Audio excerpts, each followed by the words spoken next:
Yeah, sometimes the audio messes up, and yeah, DJ will be back in a moment. Okay. Yeah, give me like 2 minutes. Be right back. Sure.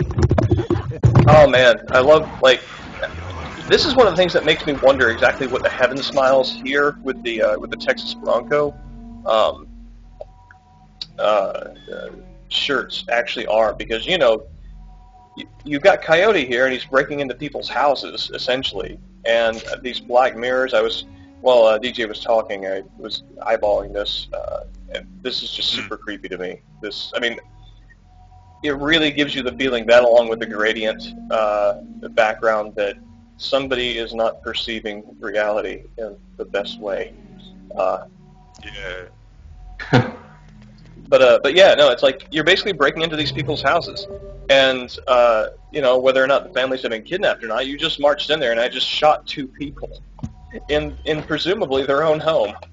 So yeah, go me. You're really getting into the character. Yeah, that's right. You are fucked.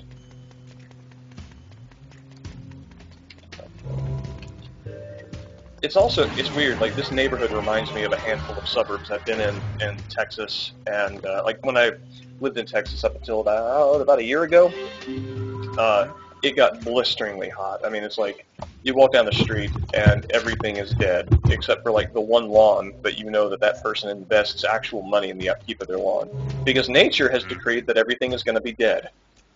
And but yeah, this town, the bleakness and emptiness of it does resonate with my impression of the blistering Texas summer sun.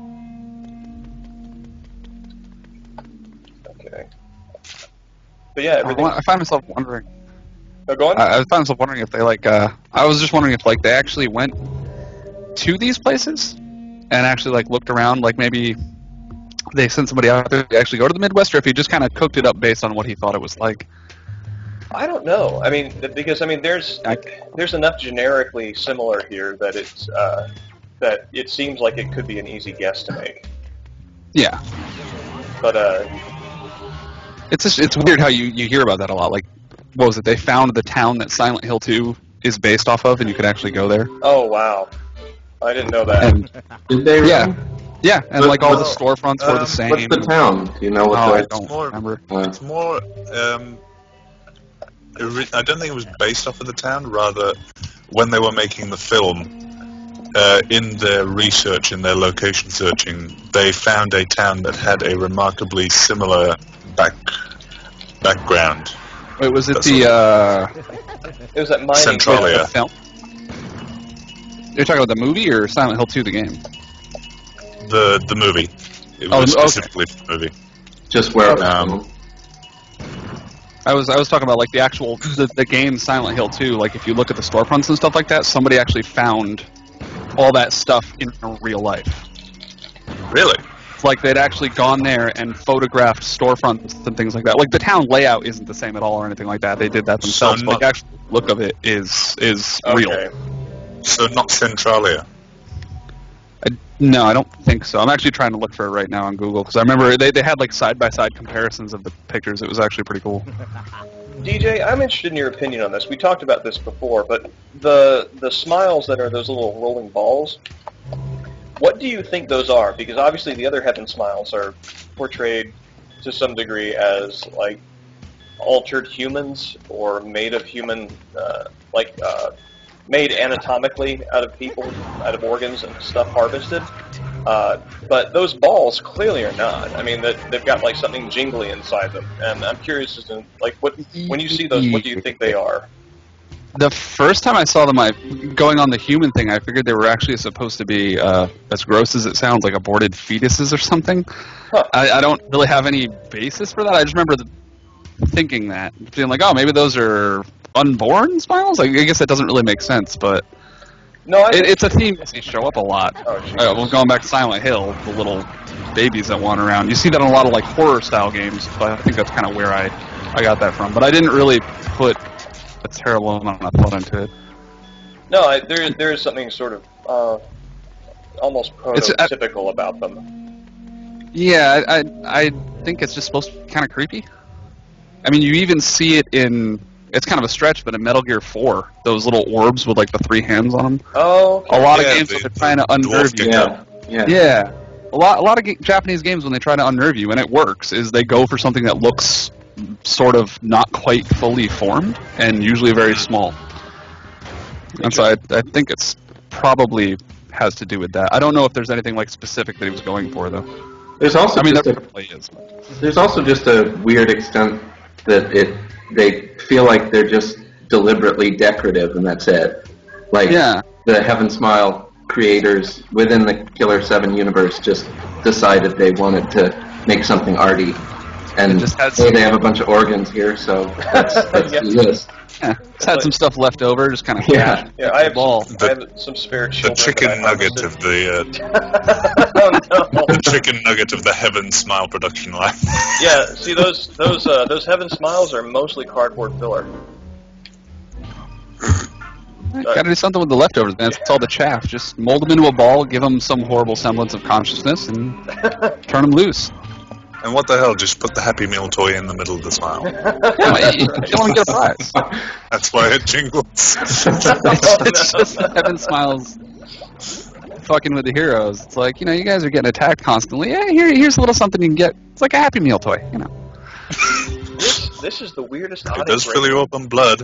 It more looks than like anything else. I can just imagine Kunlun laughing anytime one of those smiles rolls into view. And like that's Dude, I was laughing every time. yeah, seriously.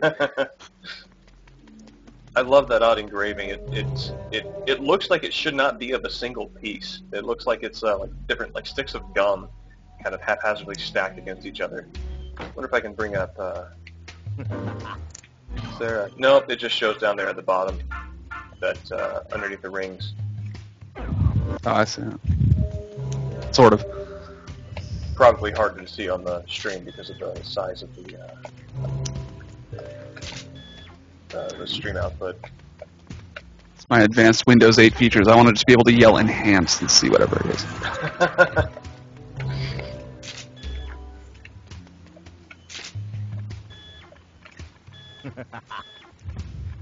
But yeah, it's weird. Like this game, more than most others, have those elements where it's like the environments. Like sometimes you're in environments in video games, and they remind you of actual places you've been. Yeah. This one does that to me in a way that makes this level, like I said before, particularly unnerving. Definitely. Yeah, that's why I found myself wondering that is it gets the. I mean, you guys have you been to the desert? Like been to towns like that? If you drive through Arizona or you drive through Utah. In certain parts of western Texas as well. Yeah, like anywhere out in the desert. I've only been there once, but I mean, I remember driving through towns like that, and it's like it's like 6 houses around a road, and there's nothing in either direction. Yeah, that's exactly. It's not even like a post office. It's just, This is this thing right here is. Excuse me. I think we spoke before about how like you start off levels as particular smiths, and something that I had suggested is that like the phrases that the characters say at the time of selecting them on the screen, I think calls back to like how that smith on the other side of the TV is responding to the smith that you began the level with.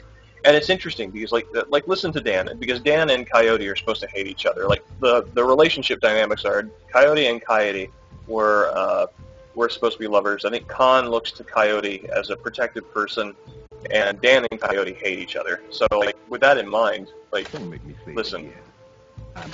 Jeez, you still are an ugly fella. How's it been, huh?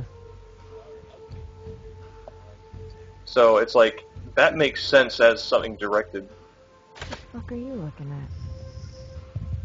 Sorry, what did he say? I have the screen on mute. I'm sorry. Yeah, I guess you guys wouldn't hear that. He says, you I turned it sure up. are an ugly fella. You How's still it been, are an huh? Ugly fella. How's Oh. it been, huh? Yeah. it's like fake friendly. Yeah, exactly. And I think Coyote, what does Coyote say? Sorry, pal, but this is the moment I've been waiting for. I have to do this or the anger inside will not go away. Yeah, okay. He says, "Sorry, pal, but I have to do this. This is the moment I've been waiting for. If I don't do this, then the anger inside will not go away." So, presumably it's like Coyote. Like, if you are Coyote and you got switched out with another Smith, then that's how he would be addressing, saying like, you got to let me back out to do this.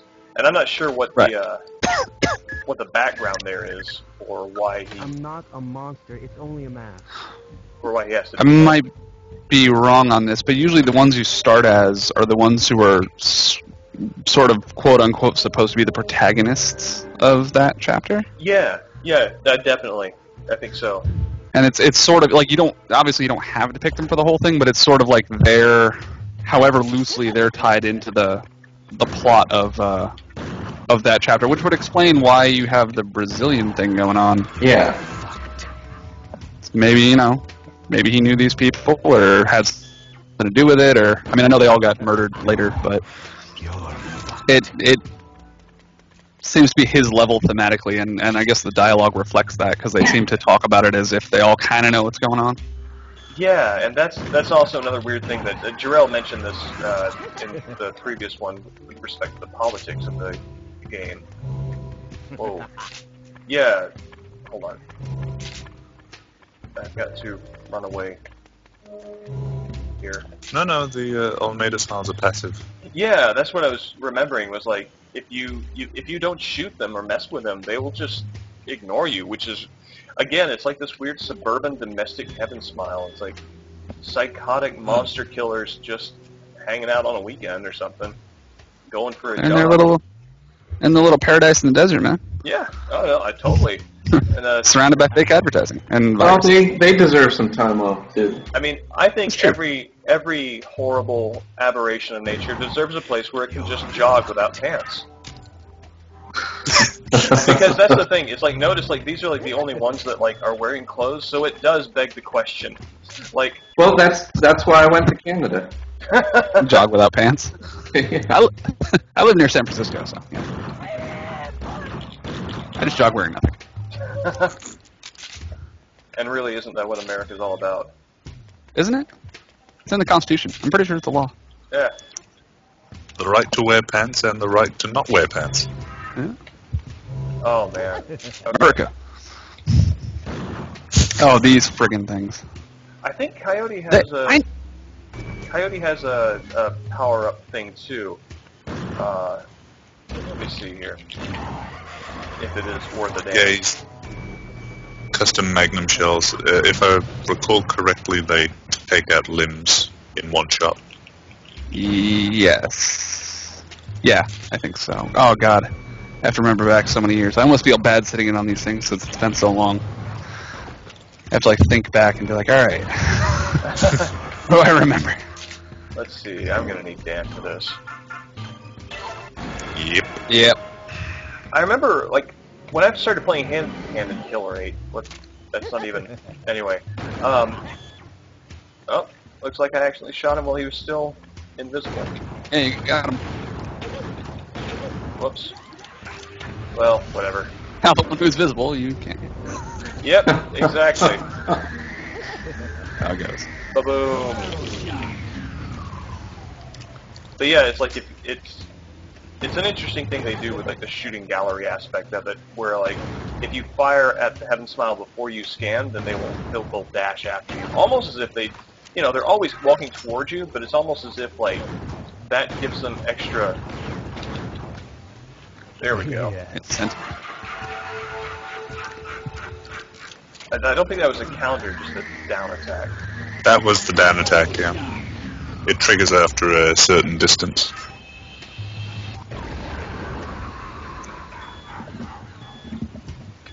Even watching this now, I'm still...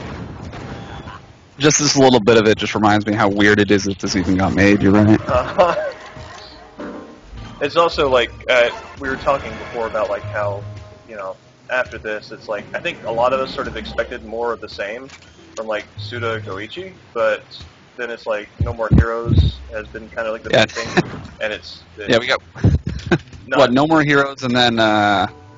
the other one he did that was like supposed to be like a Mexican grindhouse flick. Oh, type Shadows of the Damned. thing. Shadow of the Damned, that's right, yeah. So I think that And then he was mainly supervisory on that one. Yeah, it was him and somebody else. Same thing with Lollipop Chainsaw, which I have sitting over there and have played like a whopping 5 minutes of. Yeah, don't. Nah, is it really bad? The game after like the first level, the gameplay just gets absolutely insipid. I took a chance on it because I had a bunch of trading credit because I get all these games from work that I don't want to play, so I just trade them in. And that one was sitting there, so I was like, yeah, why not? You know. It's just that Suda seems to be sponsoring or rather overseeing a lot of games that they're like oozing style and great presentation, but when it comes to the actual game part, which makes you wonder. It's sort of lacking. It makes you wonder how much of this was an accident. I think I said that the first time that this is an easy game. Like if this was stripped down, like if you took out all the weird crap going on and the art style and just made it like a game, this would be a terrible game. Yep. Yeah. But you just don't care because it has so much other stuff put in it. But you wonder if you're taking away whatever influence he had or whatever was going on at the time that let him put this together. You also have that's really all I've got. That Shinji Mikami was the other main mind behind That's it. true. Yeah. I found this singularly disturbing. This, just like that there was somebody who was splattered, apparently flayed and then shoved on a wall or something, and neither hide nor hair of it. No foul, no harm. Yeah. Nobody cares. It looks like they got hit in the chest there, and then their blood went on them, and then they jumped in the wall. Yes. It's referenced somewhere else in the chapter. I believe it's either Travis or maybe a Remnant Psyche tells you that it's actually a big subplot. The little toys that you collect in order to access the last part of the level. Oh, right. There's people really fight over them. Yeah, and basically the reward you get for completing the Almeida collection is getting to meet Almeida. You get to meet Almeida, yes, and then you get that particular one, the astronaut.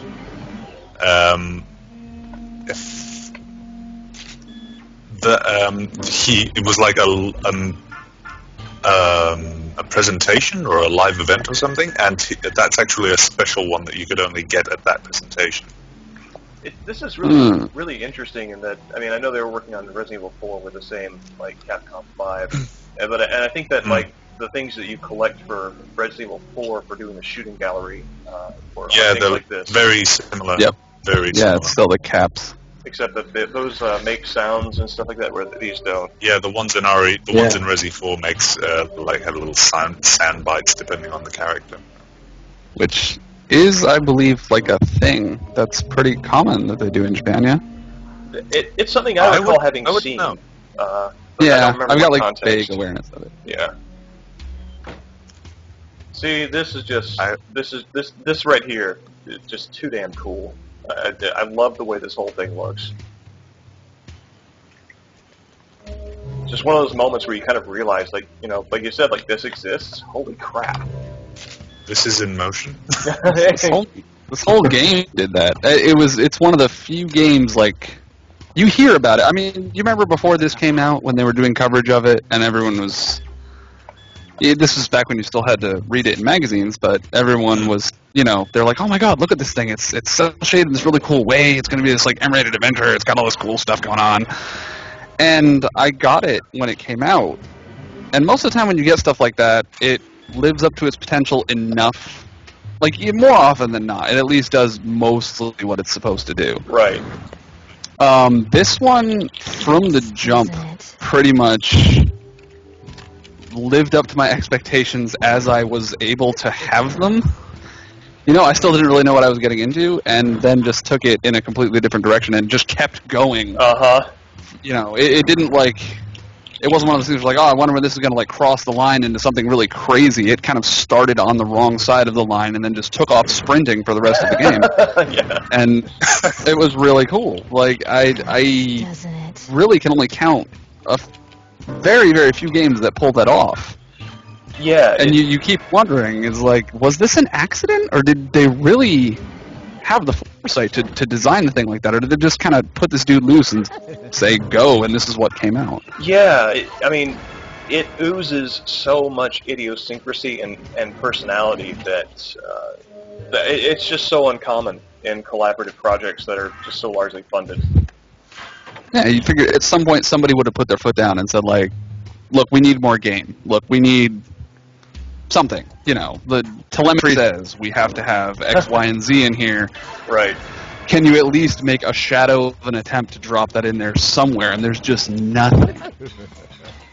It totally goes off the beaten path and then hews its way through a granite wall to go even farther off the path. It's kind of ridiculous. And you do see stuff like that get made today, but it's about as rare as it's ever been. And and even when you do see things like this, it's never like the same thing. You don't see anybody like ripping off Killer7. Right. Which is, I would like to see somebody rip off Killer7 just once. Just once.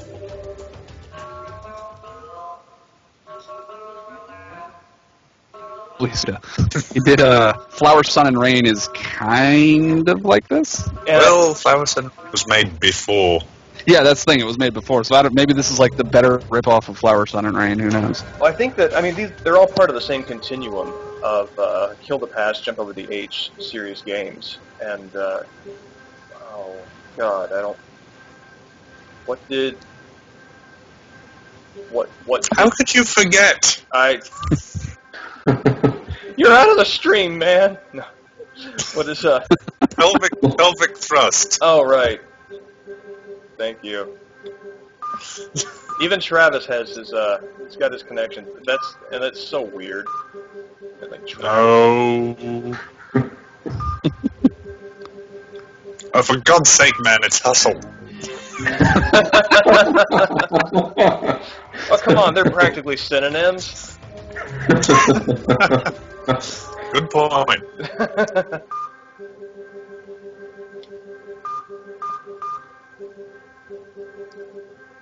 Everybody holding with bated breath to see if I screw it up this time. Alright, no major crap-ups. This is when you just start putting in other words. Just fuck me.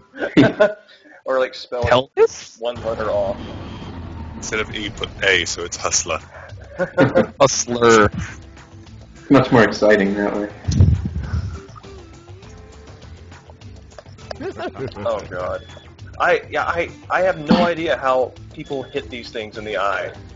Because like even with Coyote, like I could do it reliably if Holy you crap. wait for them to just start falling. There's like a brief period where they just look down, and that's the best part because they're basically, it's a very small window, but it's pretty reliable. Not when there are two of them coming at the same time.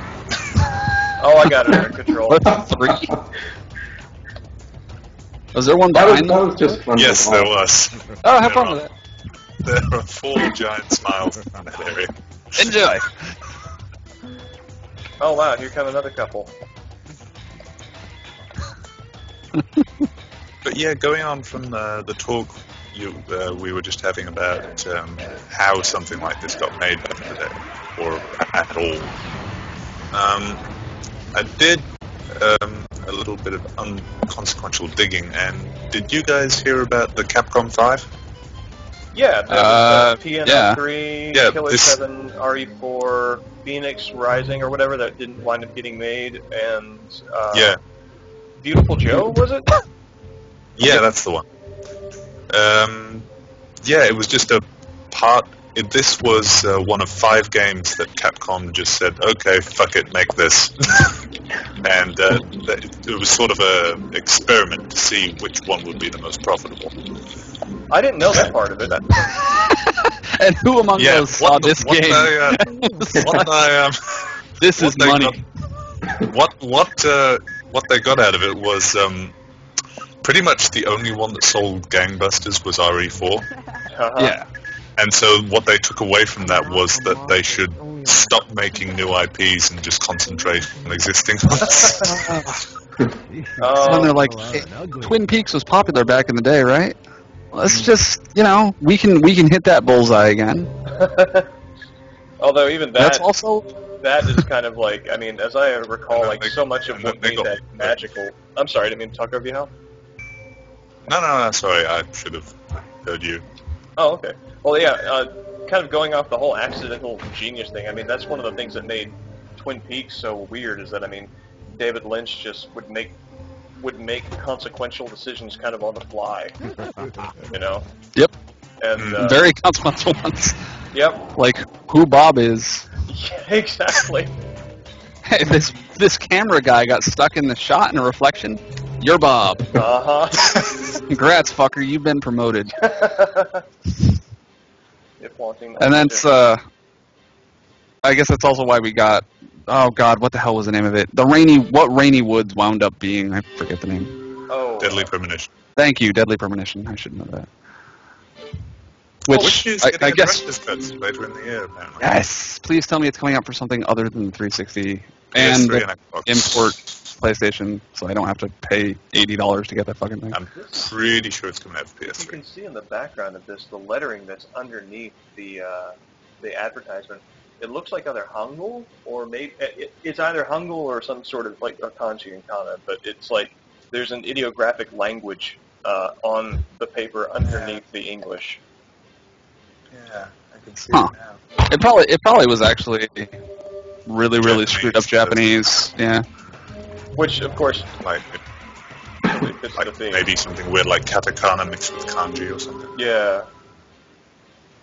Horrible net speak in Japanese. God, Almeida looks so creepy in that. It's really weird to see a kind of even like realistic-ish rendition of the character when the abstract style is sort of like dominates.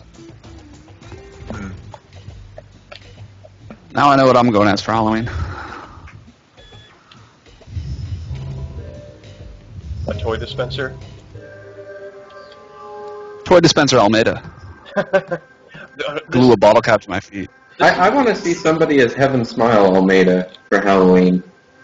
That'd be sick. Just trailing a just afro not behind wear any clothes, and then put like an afro on a leash and drag it behind you. Just go as one of the Heaven Smile runners. Just put on a yellow tank top and don't wear pants. Everyone will totally know what you are. Yeah, just you'll get arrested. Make sure you're going to the right. Anyone ever? Make sure you're going to the right. And it's got to say Texas Bronco. Yeah, I was going to ask, has anyone ever actually manufactured a Texas Bronco shirt, or is it too cult to get something like that? I don't know, man. I mean, people manufactured like Travis Touchdowns shirts. I mean, we should talk to Tech Sword on the forums. He does sort of custom monogramming, doesn't he? Yeah.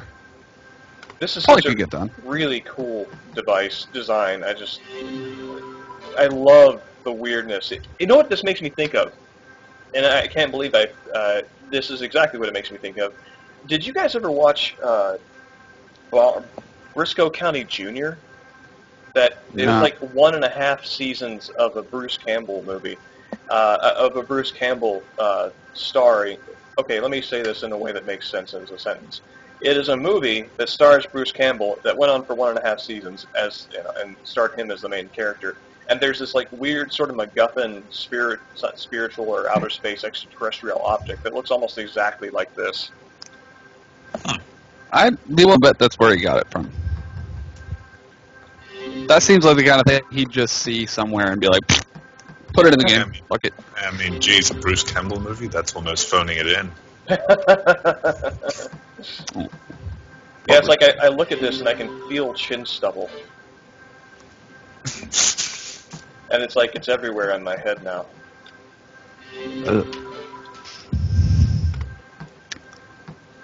God, I remember this part. Just getting toys out of this thing for like 5 hours. And then running around and go kill and more then realizing that coins. Realizing that there are 2 you have to get through other means. Yep. Oh, yeah. That was the furthest I've pitched a GameCube controller, as I recall. Let's see, how many of these do I have? All right, I'm just in that respect, it's actually quite a good simulation of the Gashapon collection experience. It looks like you've got all of them. The number 7 you get at the post office. See, if they want to do this realistically, then he'd go out and go on eBay and get the last one. There's the Brazilian flag on the gi, and I guess that insignia. I guess I want to say, his company is the First Life company, so maybe that's an L and a C on the right breast side of it. I don't know. Sure. Yeah, it looks like it. Possibly. Could be UC, Almeida collection. Almeida is number 3. Actually, that's interesting. Maybe that's the number of the toy, because this is number 3, but no, there's no number on the back of that one.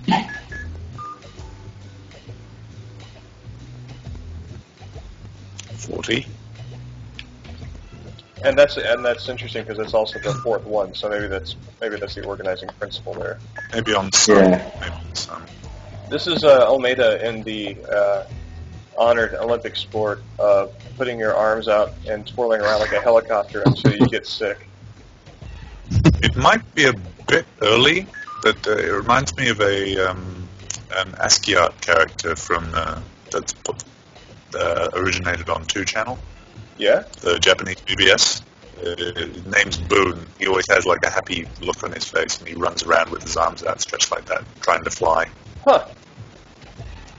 I go with the grasshopper skateboard, I see. Yes, and also I guess that is the First Life Company logo because it's on that T-shirt as well. Although it's kind of hard. Fairly certain it's UC for Almeida collection. Yeah.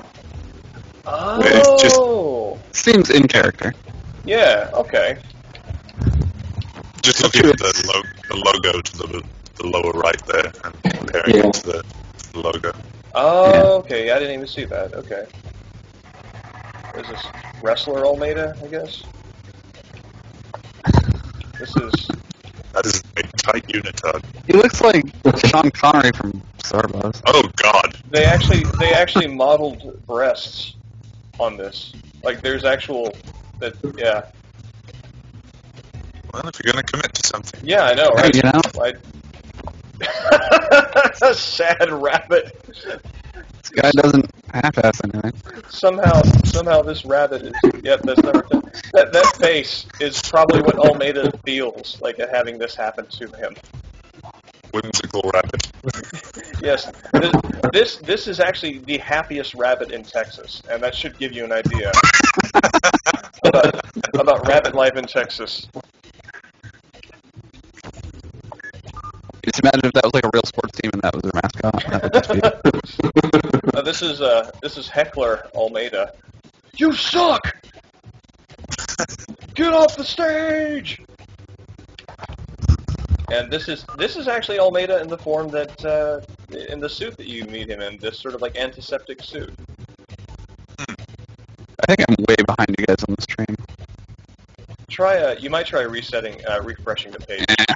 Let me refresh the browser, see what that does. Still blame Windows 8. Windows 8 holding you back, man. Yeah. Seriously, what the fuck? Did you have to get Skype off of the App Store? Oh, it tried to get me to do that shit. I was like, no. You are giving that to me for the desktop because I have disabled the App Store in many, many ways. Good. I started going into the registry and just went on. How difficult is it to make it work? Not bad, honestly. I'm surprised at how not horrible it is. It's actually quick, shockingly enough. Like it boots in seconds. This is what Hal was talking about. Apparently this remnant psyche was the one that killed the one that had the 12th, and maybe that blood pattern was. Hold on. It's in revenge, yeah. Going to restart the stream real